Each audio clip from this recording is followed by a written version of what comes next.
Hello, my dear friends. Welcome. My name is Moshe Kahn, and I'm here with my very, very dear friend, Rabbi Yaakov Glasman.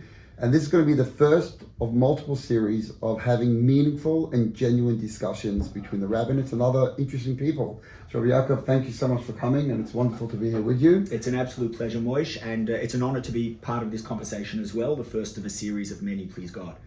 Thank you. So, I'll tell you what I was thinking. I thought you've got one of the oldest, most established synagogues in Australia. I've been there many times. It's aesthetically beautiful, the dome, the architecture, and the warmth of the community, the vibrancy of the community. I've got what you would call more of a modern, hip shul. What do you think are practically the meaningful differences why someone would go to a more established, beautiful shul versus something a bit more modern, a bit more different? You know, what do you think are the draw cards?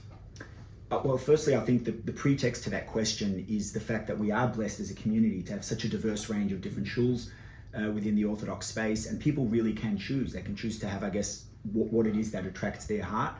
I think in our shul, people enjoy the choral element. It's a very musical type of shul, and it's a very solemn space during the services, which is meaningful to me at least. And I think also the intergenerationality of the shul. So people love the idea of, you know, being part of a congregation that's been around since, you know, the gold rush, since the 1870s, and that idea, I think, gives it a certain sense of presence and gravitas, which is amazing.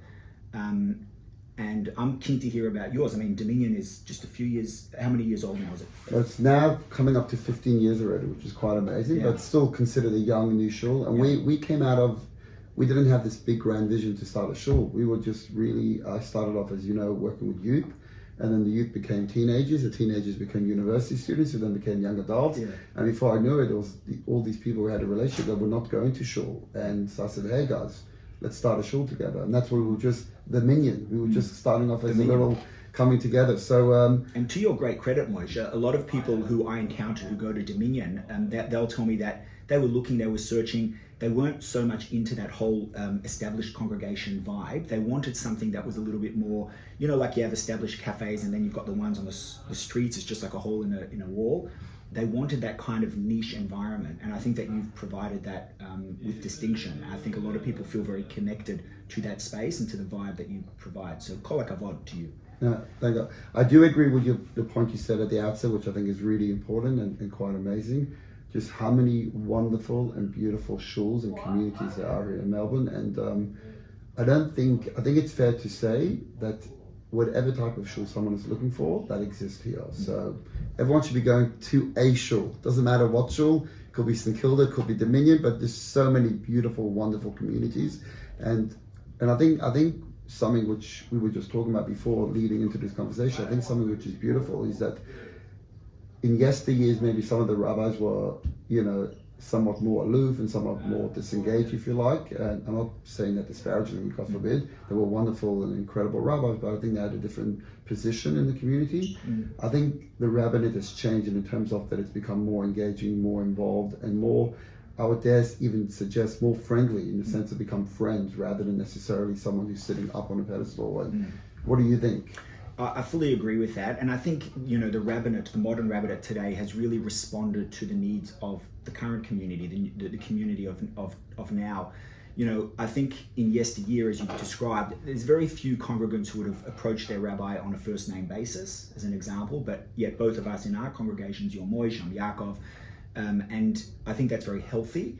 And I also think that, you know, each generation has a different calling. You know, we know famously that the trumpets that were used in biblical times, each leader had to have their own trumpet. They couldn't use a trumpet from when they had to summon the people, or the clarion call to the people, the chatzotrot as we call them.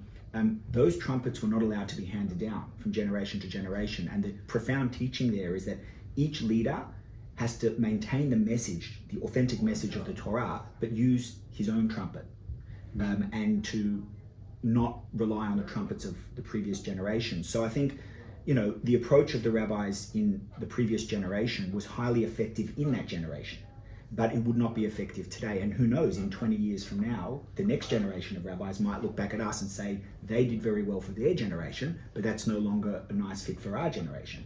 And I think that's a healthy sign of growth and evolution in the space of religious leadership. Yeah, I agree, and it is beautiful that there's so many accessible rabbis and approachable rabbis. Let me ask you, talking about that, did you always want to be a rabbi? Were you always inspired to be a rabbi? You know what? It's a question I get a lot personally, and I want to know about you as well. Yeah, sure. No, when I grew up, it was always law. I was going to be a lawyer. Initially thought a pharmacist, then maybe a lawyer. I had a very harrowing experience, actually. I was in New York on 9/11 when it actually happened. I vividly remember it, and I've shared this. The TEDx Melbourne invited me to share some thoughts with them, give a TED talk, which I did, and I've shared that story online. And that kind of moment made me rethink what I wanted to do with my life. That was sort of a pivot where I decided to move towards the rabbinate, because I felt it was meaningful. Not that law and lawyers are not meaningful people, of course they are, and they've all got their role, but there's something unique about being a spiritual leader, about, living with families through all of their highs and lows, and being a meaningful part of those relationships. So that's where my heart took me, and then the rest just followed naturally. And what about you? I mean, you have rabbis in your family. I do have. I come proudly from an illustrious rabbinic family. My mother's maiden name is Karlach, and they were all rabbis. But I've got to be honest with you, I never, as a child, I never dreamt of or had any sort of aspirations of becoming a rabbi or a shliach. Even though I grew up, my father's a rabbi. It wasn't something that I thought I wanted to do. But then, when I was 16, my uncle in New Jersey offered me. I was living in London, and he said he would pay my ticket to come from London to New Jersey to work on a camp. Wow. So I went there, and honestly, I was mesmerized by my uncle. He is a campus rabbi on university, and he was running a day camp, which I ran, as a madrich, as a counselor. And I saw the way he worked, I saw the impact, and at that stage, I remember clearly the moment deciding, okay, this is what I want to do. Mm. So ever since then, I actually thought I'd, even end up in New Jersey at some stage, but so... You landed in Oz. I landed in Oz, and I can't tell you how much I love it. I was a rabbinical student in Sydney, and I remember the first day I landed in Sydney. It was incredible. I was picked up by a local member of the community, and we're driving from the airport back to we're living on Flood Street in Bondi, and he goes, I'll take just a slight detour. And I remember him driving down to Bondi Beach. Mm. And it was a Wednesday, I still remember it clearly, it was a Wednesday morning, and I said, oh my gosh, I've never seen a country like Australia. And you see the water, and it was pristine and perfect, and I fell in love with Australia, what could I tell you? And I've been here since 97. Well, I want you to know, Moshe, as much as you've fallen in love with Australia, I think Australia's fallen in love with you. I mean, Moshe and I are mates also offline, and I've often said to him that he's built the Chabad Youth, which is like, you built the largest Jewish youth organization in the Southern Hemisphere. And I've also often said to Moshe, like, looking at it from a distance, it's like, wow, you've just built it exponentially. But on a personal level, all of my kids have experienced your camps and your after school clubs and so many different programs and activities you offer on the weekends, and that it's enriched their lives so much. And I know that you reach so many Jewish kids, not just within this sort of Chabad community, but beyond, Chabad Sparks and Chabad on campus. And, I think that you're an incredible visionary when it comes to youth empowerment and Jewish pride. And I just love that about you. And I think that you're an incredible asset to our community. So kol hakavod to you. The feelings are reciprocated, truly. It's a blessing that I have you as a friend, and, we don't have to express a bromance, if you like. All right, come here, darling. There you go. I love you, Moshe. I love your work also. So I know you had an interesting trip to Israel last year. I've had a few trips to Israel. Tell us about your trip to Israel. I know it was a very quick. Well, you had one we went together with the rabbis. That was an incredible, uplifting trip. But I know you had another very, very short trip besides that one. Tell me about that one. That was a really unique one in May last year, in 24.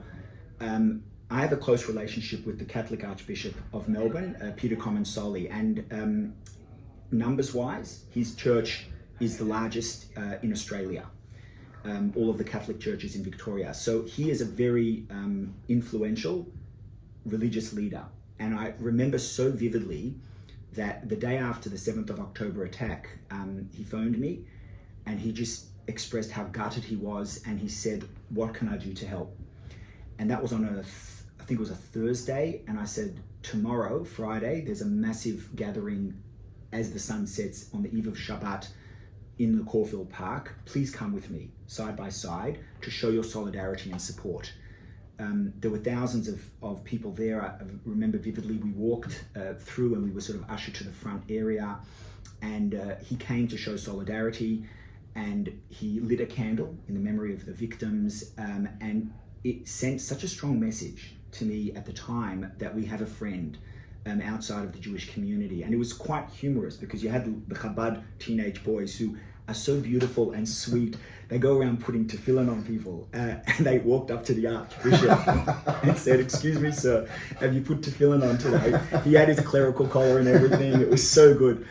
And this kid must have been 13 or 14. He didn't understand what the clerical collar, he just thought it was a guy well dressed in a tuxedo or something. So so I explained to the boy that he's not of the Jewish faith, but how much he appreciates the connection and the candor. It was really funny. Early the next year in 24, the Archbishop phoned me again and he said, "Look, I'm going on a trip to Israel and then on to Lebanon. In Lebanon, there is a very small, persecuted Christian community, and he wanted to show them support." And he said to me, "You know, you invited me to walk side by side with you at the Corfield Park. I'm inviting you now to walk side by side with me on a pilgrimage, a religious pilgrimage to Israel." And we went. And we went to some of the Jewish holy sites and some of the Christian holy sites together. I was there for 3 days. Left on a Sunday, was back home on a Friday. Didn't even spend Shabbat there. It was so profound to have walked the same streets that both of our ancestors walked. I love how he acknowledged the indigeneity, the strong indigeneity of the Jewish people in Israel from 3,500 years, acknowledging the streets where our forefathers, Avraham, Yitzchak, and Yaakov, and our matriarchs, Sarah, Rivka, Rachel, and Leah, walked. And he acknowledged the strong influence, the Judaic influence, obviously, on the Christian community. So that was a very short but deeply meaningful trip and connection in Israel. And then we both spoke about it afterwards on television, and we wrote articles about it, and his willingness to share and to connect with us, it was amazing. Yeah. You've been to Israel multiple times. I have, and I feel, I need not sell our passion and our love and our commitment to Israel and to, all the holy people there. And I want to just say, whilst we're sitting over here, we're praying for the immediate release. I hope by the time this goes live, what I'm about to say is redundant. I truly hope that this is redundant. But we pray for all the holy Chaylim, the holy soldiers, that it's incredible what they're willing to give. And I felt a need that we as a community over here in the diaspora have got to show our love and support. And people in Israel need to know that they're not standing alone. And unfortunately, so much what's going on in the media and so much of how the Western world is portraying itself is somehow, it's legitimately negative. And it's at this time, at this juncture, it is so critical and so important that we show the people of Israel how we stand with them unequivocally, unabashedly, so proudly, and stand side by side with them. So yes, I've been fortunate to lead a few missions, and just came back, recently from a Dominion mission. I've spoken, on this platform about my YGP mission. I was on a business delegation mission prior to that. But I think every mission, what has been so clear has been how truly, and I think this is a beautiful segue into, we're in the midst of a high holiday season now, but how it doesn't matter what shul you go to, it doesn't matter if you don't go to shul, we encourage you to go to shul. But I think what's important is what we need to know now, and this is what people try to divide us. People try to express everything that's different about us. And I think what's so important is to express what unites us, because we are intrinsically one. And it doesn't matter your upbringing, it doesn't matter where you come from. I come from England, you're born Australian. We're one people, we're one family. And I think, personally, if I want to, if I think of one message, I want to communicate this, this New Year, if you like, when between Rosh Hashanah and Yom Kippur, coming to the festival of Sukkot, which is all about unity, is I want every member of the community to know we are one and be proud of that. Hold that oneness so deeply, so profound. And I think that's definitely something I've been sharing from my, in my sermons and my writings to the community. What message are you planning to, give across?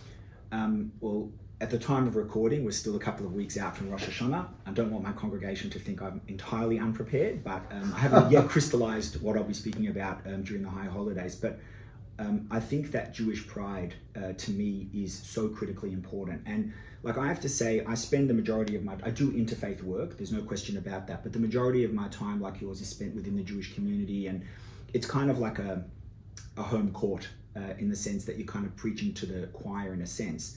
But what I am a little bit concerned about is certain segments of our community are really exposed to being vulnerable.